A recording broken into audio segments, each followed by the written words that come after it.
Ito mo, ang hangin talaga oh. Mataas pala tumalon yun. So kahit may bakod kami, no? Ha? Malinis na siya, boys and girls, kumpara doon sa inaasahan na gastos namin. Nagkaroon ako ng owing or nagkaroon pa ako ng utang.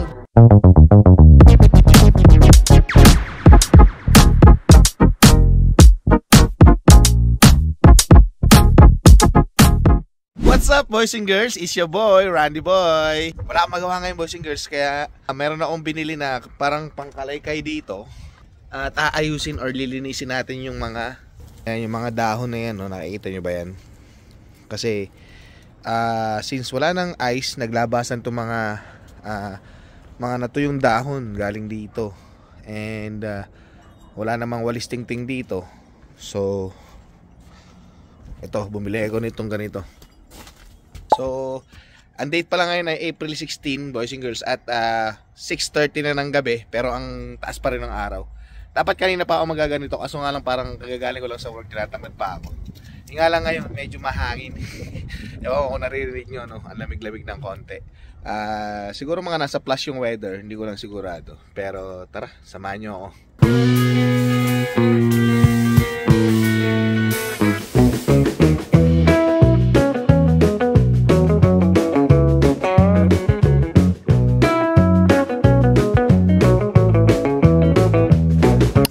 Boys and girls, no, medyo na linis ko na kahit pa paano. Hindi naman siya yung perfect na perfect, pero ang dami pa rin niya. So ito yung isa. Ito mo, ang hangin talaga oh. Ito naman yung dito sa bandang harap. At ito naman, naalala ko noon, no, boys and girls, sa Pilipinas, pagka ganito tuwing hapon or tuwing madaling araw pala, lalo na sa Batangas, naalala ko ito yung Dane. Shoutout nga pala sa Gadi family, no? Tuwing alas 4 ng madaling araw, maririnig mo na may nagwawalis. Yung walis tingting, no? Sa looban. Tapos maya maya mag-aamoy sigana siya. Yan. O kaya naman yung kasabay ng mga pagwawalis ay yung mga tilaok ng manok. Yan. Sa Batangas ko nararanasan yan. Ganon din dito. Kaso nga lang, ito sa front yard. Pero subukan nating linisin yung sa backyard. Pero bago natin linisin yung backyard, kunin ko muna to kasi since mahangin, nililipad din siya oh. So bago pa ulit sumabog, ay ilagay na natin sa garbage bag.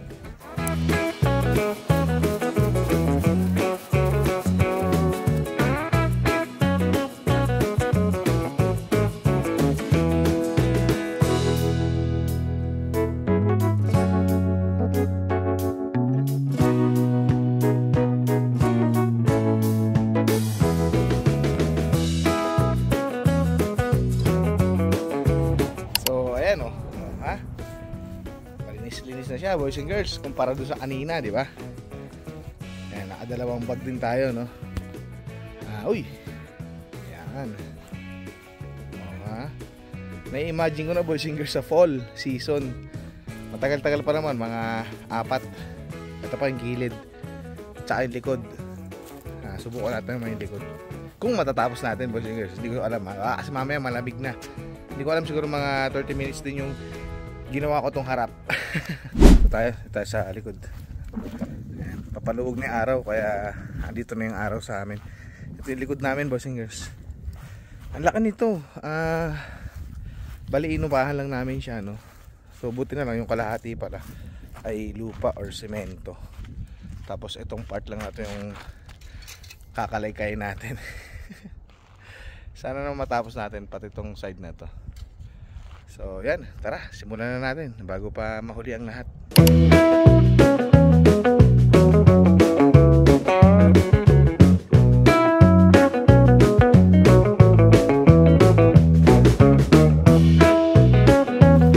So yan pa rin yung itsura niya. Meron pa rin konti-konti. Hindi siya makuha sa kalaykay, boys and girls, pero nakaipon ng konti. Tapos yun, hindi ko pa ginagalaw kasi konti lang naman yung dahon. Pero yung sa may bench na yun, sigurado ako na lilinisin din natin yan kasi marami ring dahon dyan. Feeling ko pati yung gilid linisin na rin natin. So Ayan, may mga konti-konti, hindi talaga siya makuha. Pero uulitan ko pa ng isa para lang malinis kahit pa paano. Yan na boys and girls, oh. Kahit paano luminis na siya, no. Ito yung view sa taas. Ayan na, lumubog na yung araw natin. So, kaya wide ko lang. Ayan, pati ito, oh.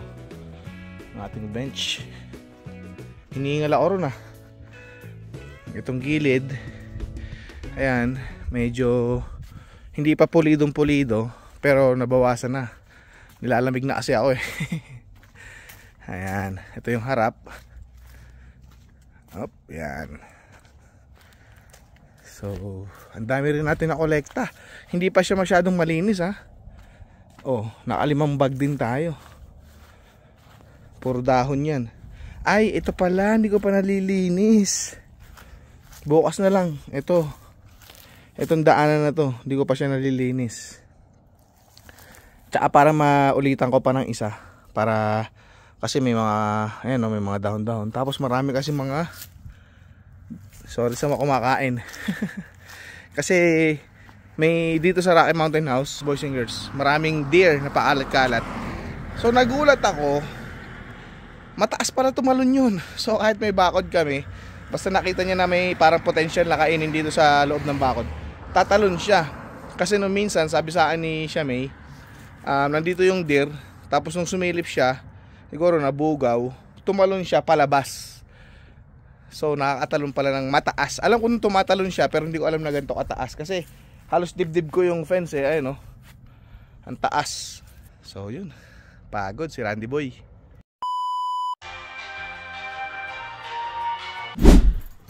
Woohoo! Yellow na naman. April 22, boys and girls, Monday. Eto, kahapon nasa Jasper lang kami, tsaka sa Hinton. Walang snow. Tapos pagising namin kanina umaga, ito na. Ayan na siya. Papahatid ako kay Ate Shamay. Pabalik doon sa trabaho ko. At actually, pumasok na ako kanina, nag-break lang ako. So, wala kasi akong luto, hindi ako nakapagluto, kaya umuwi muna ako. So ayan, snowing na naman. Raining, boys and girls. Ayan. So, ka-out lang natin galing sa work. Kanina umuulan ng malakas na yelo, ngayon naman yung ulan may dalang tubig. May pasok si Ate Shamay.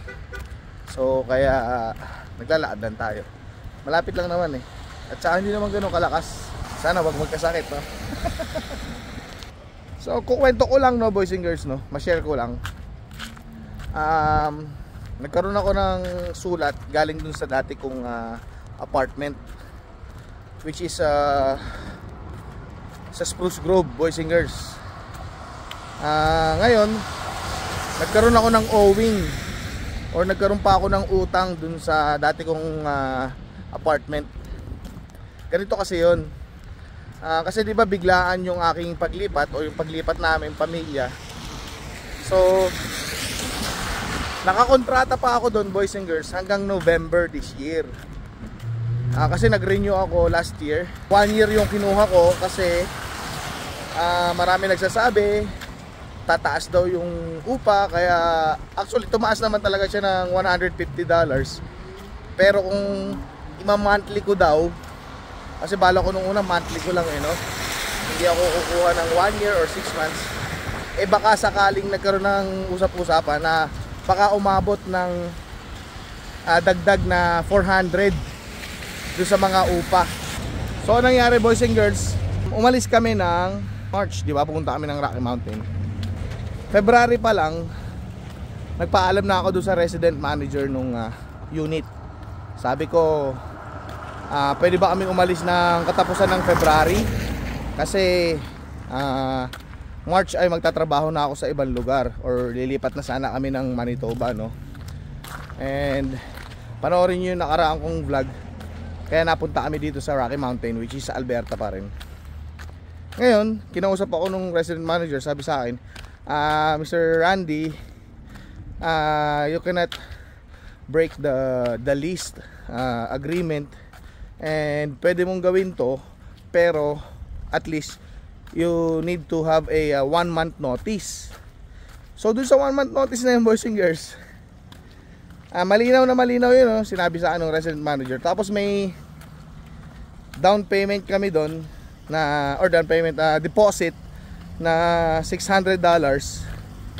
Sabi niya, hindi mo makukuha to kung hindi ka magwa 1 month notice. So ang ginawa ko, kahit umalis na kami, boys and girls, ng February ng katapusan, at lumipat na nga kami rito, no, yung buong March ay binayaran ko pa rin yung upa na buong March. Kasama pa rin yun sa binayaran ko. Yung kuryente, binayaran ko pa rin. So, sa makatuwid, 1 month notice nga, no. Tapos eto na, katatapos lang nung katapusan ng March, nung nakaraan, at nasa vlog ko rin yun, yung naglinis kami, no, at pinacheck namin doon sa resident manager. So, pumasa naman ako doon. At maganda naman yung naging kinalabasan. Kasi tinulungan ako ni na Kuya Mon at ng ibang mga taga-church na linisin yung apartment unit. Yan, especially kay Kuya Mon. So, sabi sa resident manager, okay Randy, for me, mababalik sa yung $600. So, di ako naman natutuwa kasi yun yung deposit namin, no? Kaso, tingnan natin. Tatawid na sana ako. Sabi niya, tingnan natin kung ano sasabihin nung mismong opisina. Kasi since siya yung resident manager, siya lang yung taga-tingin nung kung okay ba yung unit or kung hindi. Pero ang magdidesisyon pa rin daw ay yung kumpanya. Kasi malaking kumpanya to, boys and girls, no? Marami silang apartment unit. Hindi lang tao yung kausap ko rito. As in na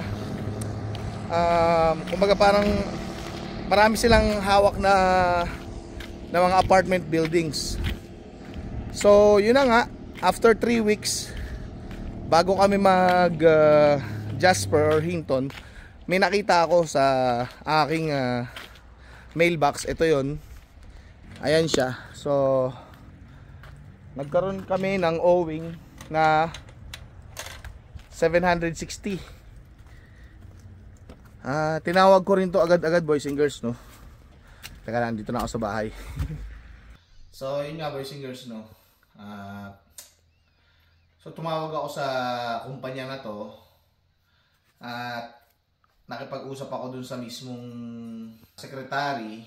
So nung una, Canadian yung kausap ko. So nakipag-usap ako, sabi ko baka pwedeng i-waive nila yung $760 kasi lilipat ako ng ibang ng ibang lugar, and hindi naman ako actually mas gusto ko pa rin naman tumira doon, kaso nga lang nagkaroon ng changes doon sa documents and papers namin, kaya lilipat kami ng area. Tapos ang sagot niya sa akin, kasi ito yung pinirmahan mo, so labas kami dyan kung ano man yung mangyari sa'yo sa documents mo, basta ito yung agreement natin, which is hanggang November, ito yung babayaran mo. And then sabi ko, nakiusap ulit ako, sabi ko baka pwede hulugan ko na lang kasi hindi ko kaya maglabas ng 700 agad, kasi ito yung mga hindi inaakalang gastos, boys and girls. Sabi niya, sige ganito, kakausapin ko, tatawag ako sa'yo bukas para i-transfer ko dun sa kakilala ko. So kinabukasan tumawag naman sila, last week to, no. So pagkatawag sa akin, tinransfer niya ako sa Pinay, Pilipina to, no? Mabait naman si ate, sa totoo lang mabait si ate.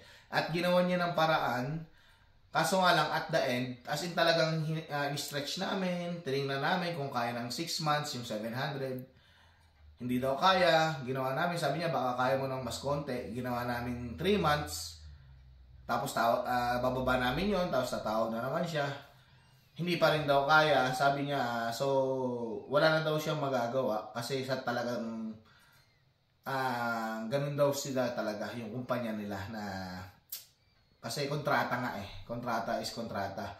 Sabi ni ate, kung hindi ko daw babayaran, mapupunta ako sa credit something, yung parang ito yung mga collection, yun, yung mga namong-collection. So dito pala sa Canada, boys and girls, first time ko kasi maka-encounter nito, no? Pag ikaw may utang or hindi ka nabayaran like na sa mga renta, pupunta to sa collection.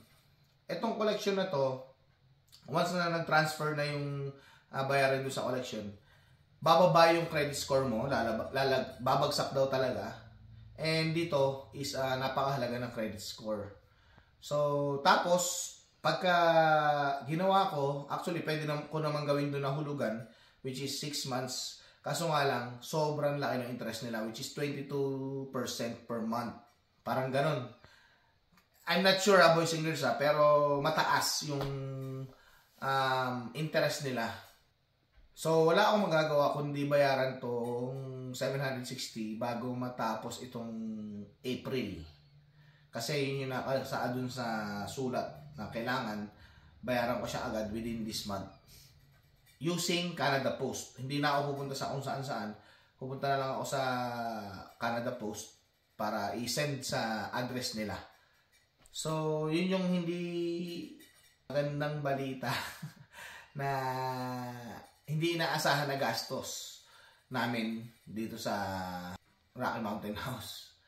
Yun, kaya sa mga may uupa dyan or umuupa, tapos may plano pala kayo umalis or may plano pala kayo lumipat, siguraduhin nyo muna yung kontrata nyo ay matatapos na or siguraduhin nyo na tapos na talaga yung kontrata bago kayo lumipat. Ngayon, kung magre-renew naman kayo, hindi basta renew ng renew. Planuhin nyo muna o baka mamaya next year, lilipat tayo ng bahay, kahit hindi province, lilipat kayo ng apartment.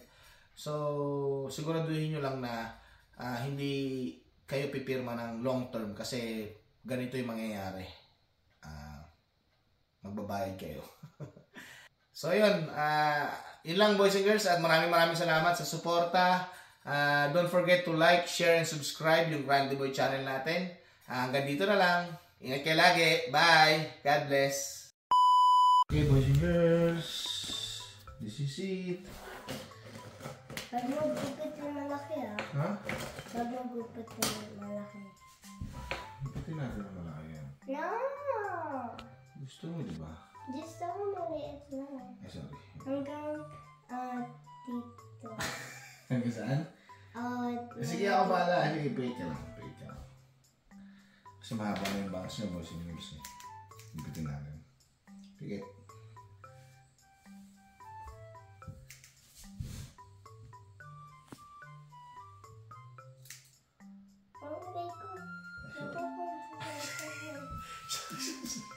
Tusok ko mata mo?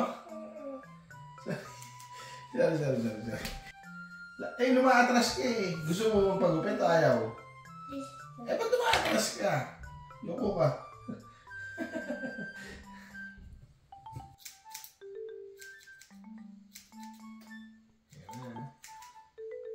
Mag-aaral po ako, boys and girls, no? Nga. Mahaba pa konti. Bigyan ko ulit.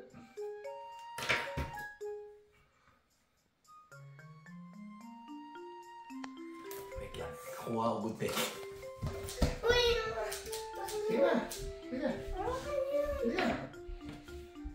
Lagit lang ako kumanyan. Gunting ng pang... Okay, sige.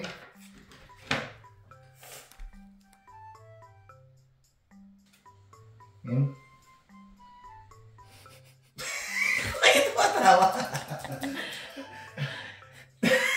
Wait lang. Hindi pantay. Wait lang, wag. Hindi. Lalapad ka lang ganyan na. Ganyan, no? Hindi siya... Gupit mo yung hapa. Oo. Hindi, oh.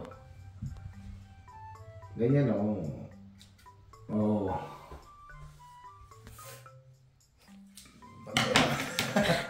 Matawa ka rin. Diba? Ganyan lang eh, diba? Sa may, ano lang, sa may kilay. O, pakita po, mami.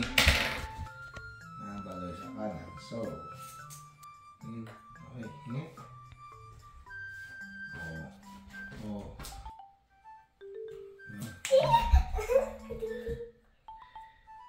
Ano, gupitin mo ulit? Hindi.